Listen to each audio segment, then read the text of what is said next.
ইদানিং গ্রামে বা শহরে যেখানেই যাচ্ছি একটা কথাই শুনতে পাচ্ছি, এবার ভোট কিভাবে দেব। এবার নাকি একদিনে 2 ভোট, তার মানে ভোট সেন্টার 2 বার যেতে হবে, 2 বার লাইনে দাঁড়াতে হবে। Lot of confusion. কিন্তু এই সব কিছু নিয়ে আপনার যাবতীয় দুশ্চিন্তা আজ দূর হয়ে যাবে। চলুন দেখি আগামী ত্রয়োদশ জাতীয় সংসদ নির্বাচন এবং গণভোটের দিন আমরা কিভাবে ভোট দেব। ভোটের দিন একদম সকালবেলা আপনার ভোট কেন্দ্রে চলে আসবেন। নারী পুরুষ ঠিক এইভাবে আলাদা আলাদা লাইনে দাঁড়াবেন। লাইনের শুরুতেই আপনার ভোটার ক্রমিক নাম্বার উল্লেখ করে লেখা থাকবে আপনি কোন কক্ষে ভোট দেবেন। ভোট কেন্দ্রের কোন কক্ষে আপনি ভোট দিবেন সে বিষয়ে আনসাররাও আপনাকে সহায়তা করবেন। এরপর আপনি সোজা চলে যাবেন আপনার ভোট কক্ষে। কিভাবে নারী এবং পুরুষ ভোটারদের আলাদা রুমে ভোট গ্রহণ করা হচ্ছে চলুন দেখে আসি।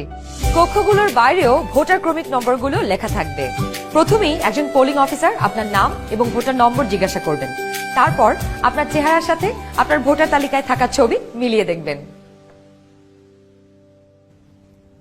এটা আমি, এখানে একটু খারাপ আসছে ছবি। বাবার নাম আনিসুজ্জামান। ভোটার আয়শা খানম, ভোটার নং 0157। প্রথম পোলিং অফিসার আপনার নাম এবং ভোটারের ক্রমিক নম্বর জোরে উচ্চারণ করবেন, যেন কক্ষে থাকা সহকারী প্রিজাইডিং অফিসার এবং পোলিং এজেন্টরা শুনতে পারেন।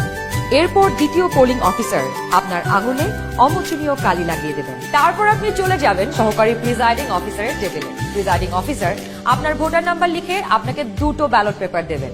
জানি এবার গণভোটের জন্য গোলাপি ব্যালট আর সংসদ সদস্য নির্বাচনের জন্য সাদা কালো ব্যালট। বাহ! ব্যালট পেপার নেবার সময় আপনাকে স্বাক্ষর করতে হবে।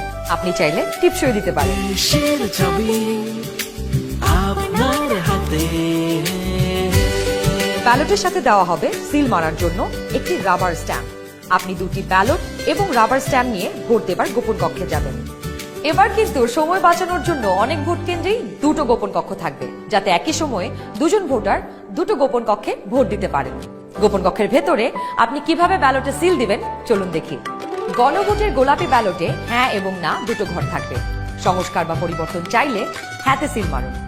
গণভোটে আপনি হ্যাঁ দিলে সবগুলো সংস্কার পাবেন, আর না দিলে কোনো সংস্কারই পাবেন না। এরপর ব্যালটটি লম্বালম্বি ভাঁজ করুন, যেন সিলের রং অন্য ঘরে না পড়ে।